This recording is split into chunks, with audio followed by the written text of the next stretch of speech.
afternoon, I am Claire Valoti. I run the agency partnerships within Facebook UK. And my brief was kind of to talk about kind of a lot of the various things that Julie touched on, but what I've tried to kind of frame it within is what I've called marketing in a 2.0 world. And just try to bring some principles, so sort of things that you can take away from this session when you leave today to think about how could you change, particularly from a marketing world, or kind of how you're thinking about tackling marketing. I always kind of always mention the fact this is Claire Nuriala. It is the same person. That's my married name, and on Facebook and Instagram I have my married name, so you are seeing the same person here, because I know it's always the clever clogs in the audience that often notices that and points it out to me afterwards. So I think the first thing to touch on before I talk about kind of principles of this kind of 2.0 world is to think about what are the trends, what's driving these principles that I talk about. And it's three key trends we're seeing, and some are slightly obvious, but I don't think sometimes we step back enough to really think about what that means. So the first one, which is an obvious one, desktop to mobile.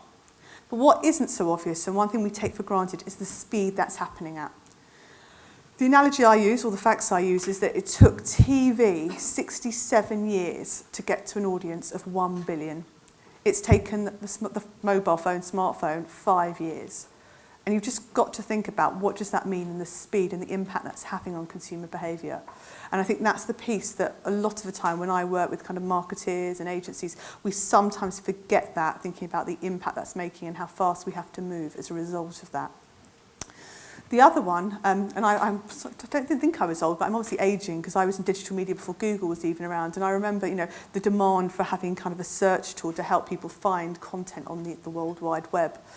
But what we're finding now, because of mobile, because of this shift and the speed of this shift, we're seeing there's just more and more content because people, of course, are accessing their device more than ever. And as a result of that, search or intent-based mechanics aren't enough because sometimes people don't even know what they're looking for. And that's where you're seeing this kind of world of discovery. And I suppose that's why you're seeing the likes of Facebook and Instagram having so much success, because people are finding things that matter to them in this kind of format of what is the news feed. And that is genuinely what we're finding consumers are looking for, because in a bizarre way, they don't know what they're looking for. So when they find content that matters to them, it resonates, and as a result, kind of very successful from a marketing point of view. And the third area, again, feels pretty obvious, but really important to think about the speed of this, is from text to image. If you think about yourself, it wasn't long ago we were really texting, using text messaging. And if you just think about now how much you kind of are uploading video, uploading images, and the kind of stat that I love, and it's not surprising given what I've just said about the amount of content that's out there, is that it takes the human brain, it's 60 times faster to process an image versus words. So it's not surprising we're kind of becoming more reliant on this world of image-based as opposed to just text.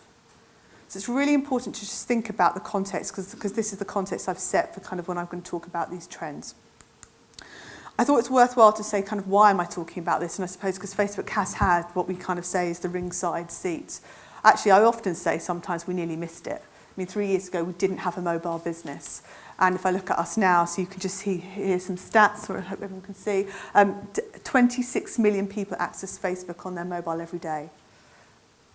It's not on this slide, but between Instagram and Facebook, we have 1 in 4 minutes of all time spent on mobile.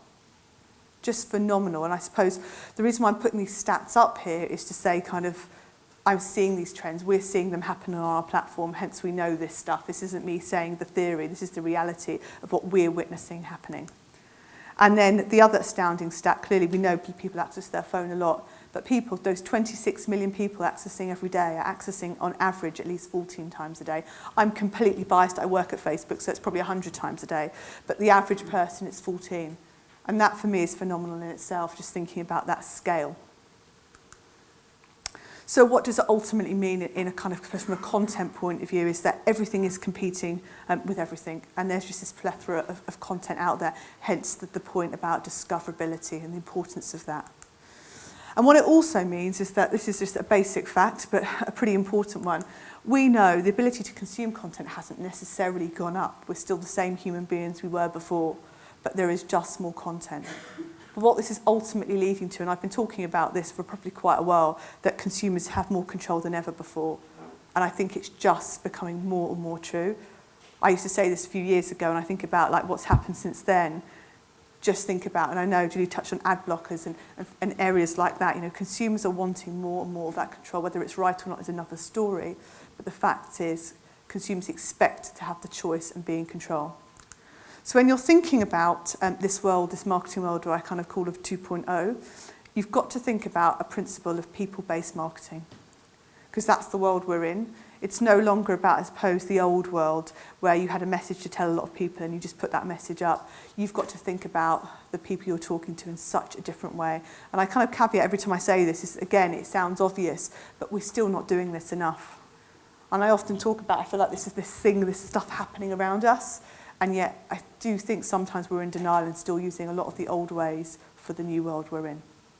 So to make this practical, I've kind of created principles of people-based marketing. The first one, which is the most obvious one, but actually the most surprising one, I think, for a lot of people is you still need to be able to deliver reach. I think gone are the days when I used to be in an agency and people came with these really cool ideas and you'd reach, you know, a couple of hundred people and you'd go, I'll do it, it's really innovative, it sounds good. But if it doesn't reach a lot of people, we know it doesn't drive business results. And the reality is, in this world we're in, reach still matters and it will always matter. I've just put stats here because actually my frustration when I talk to a lot of partners is sometimes they see TV's role is delivering reach. And I have to remind them, in a world of Facebook, we kind of have this kind of cheesy phrase of saying in prime times all the time on Facebook, which it is. And I just have to remind people, the new world we're in, reach doesn't just happen in the broadcast world, it can happen on different platforms and different places. And that's really important, but the key learning there is that reach does matter. You can't just do innovation for innovation's sake. It has to drive results, and to drive results, you've got to reach a lot of people. The other one is people and insight first. Again, this is a one I've been talking about for a while, but still doesn't get applied. People still now are still relying on too many kind of what I kind of say panel tool surveys, as opposed to looking at real data, real insights that we get access to, not just on our platform, but clearly on other platforms as well. The next one, which is the one you hear Facebook talk a lot about, and we kind of call this as kind of the new world of marketing. And the way to describe it is you have to go back in time. So if you think many years ago, maybe our grandparents' parents had a shop, or even if you use them as a customer, would go in, and the shopkeeper would probably know them by name, would know probably what products you were coming to buy, or even be able to recommend a product you may like. Then along came mass media, and what happened with mass media was that it became very efficient for brands to target a lot of people very effectively. But what it did mean at the same time is they didn't know often who they were targeting, and certainly didn't really know what was working that well. And I think what platforms like ours and other platforms, and I suppose the kind of the new world we're in, is allowing is to bring both of those worlds together, to be able to talk to people on a personal way, but at scale. And that's what we mean by personalisation at scale. So I'm just going to bring to life an example. So this was with EE. Did anyone see the Kevin Bacon buffering campaign? So obviously they wanted to kind of capture that moment when you've got your mobile phone and it's buffering and you think, oh, for Christ's sake, I need to, in my case, it's usually order a taxi, get to Halo or Uber. And it's that sort of that insight, that frustrating moment. And they did a generic campaign, a TV campaign that was just about buffering. And working with us, we found there was a better way we thought we could amplify their campaign and make it more relevant to kind of almost more people. And that was basically by looking at some data and creating 5 different segments, which we knew were the kind of those moments. So certain moments, like for those people that love the show The Voice, sports lovers, it was predominantly football fans, and Londoners in terms of that taxi moment. And by creating those 5 segments, all we did was work with them to edit their TV campaign. So it was very, very light. It wasn't hard work in terms of production. It was just an edit whereby when Kevin Bacon looks down on his phone, you should be able to see it. You can see the images there of The Voice, football, and the taxi moment. And it was very simply done, but just by doing that, it delivered basically twice the ROI that the general campaign did. It just goes to show you don't need to spend a lot to really see kind of your campaign work that much harder just by being more relevant. And again, I always use the word obvious because it is obvious, but we don't do it enough because we think about one big kind of broadcast campaign and it's done, but there's so much more we can be doing. The next is creativity is more important than ever, and I think we were in danger of this a few years ago where the science was leading, and I think in the new world we're in, I think because we have so much data, I think at times we forget actually art is as important as science. And actually it's probably more so now because we have got this data available. So what you do with it is actually important in terms of what does the end person see. And we've spent a lot of time, we've actually created a creative kind of team to help our partners really understand how to get the most out of these opportunities. So I'm going to show you a case study again. I'm trying to bring to life case studies. And this is for Lego. So for Lego, they've been obviously well known for kind of being associated with imagination. So the idea is you give it to your kids for whether it's, as you can see I'm a mum, for fine motor skills, but really it's about imagination. But what's happened over the past couple of years with Lego, if you've probably gone to a toy shop, you'll see there's more and more kind of licensed Lego. So it's a Star Wars collection or a Barbie collection. And what that's meant has a lot of kids just follow their instructions. They build whatever they're going to build and they don't really want to destroy it. And actually what we're seeing is obviously kids as a result aren't using their imagination as much in terms of with Lego. So really wanted to reach mums, to get mums to really think about this association that Lego would obviously drive imagination in their children. So what they did, they worked with us to think about, well, what could that look like on your platform? What was the story we're going to tell? Very simple story, but amazing the output. So what we did was we put literally a box of Lego in front of a load of kids and said, can you build us a cronky wonky? Made up clearly, but this is what happened.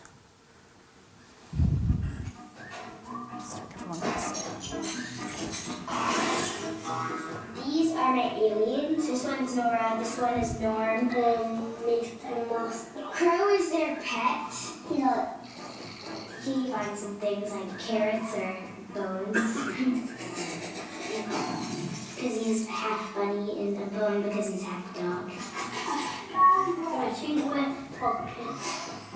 Uno, due, tre, quattro, cinque. This is a laser drum.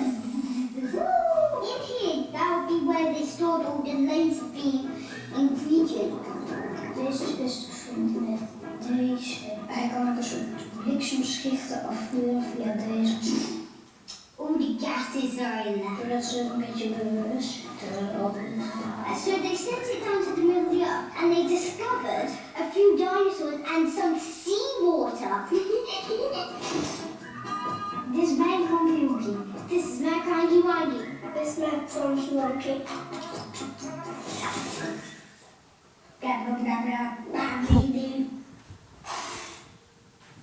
And these weren't child actors, these were literally a group of kids that we just put the box of Lego in front. So you can see the power of having, you know, back to your point, storytelling, when you get it right, the stories that you can tell on platforms like ours. And the last principle is understanding the complete customer journey. I think this is the holy grail of the world we're in, and one that I think we've struggled to answer, because I'm in a privileged position in the business I have in, because I work in, because we have real data about real people. But clearly that is a challenge for a lot of businesses in terms of marketing.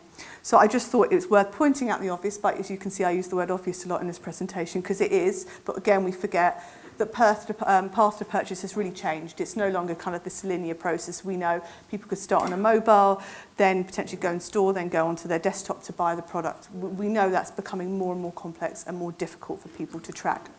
As a result of that, we still know in the online world cookies are kind of becoming more and more redundant, and we're seeing the inefficiencies when you're using cookies, so 26% overstatement and reach, 59% accuracy in demographic targeting, and so on. So what I'm saying is my kind of last principle, which is you just need to have measurement that allows you to understand the cross-device by design. You've got to find a way of bridging the online and offline world. It's really key, and I think that probably is the one that I would say is the Holy Grail. And the last one is proving real results. So when you think about attribution modelling, really understanding that customer journey, you know, especially when we think about digital, the kind of last click doesn't have any value anymore, in my opinion. So they're my principles. That's kind of all I've got for you today, but it's really thinking about this new world of a kind of a 2.0 marketing world we're in, and I urge you to think about some of this because we can't stand still anymore. Thank you very much.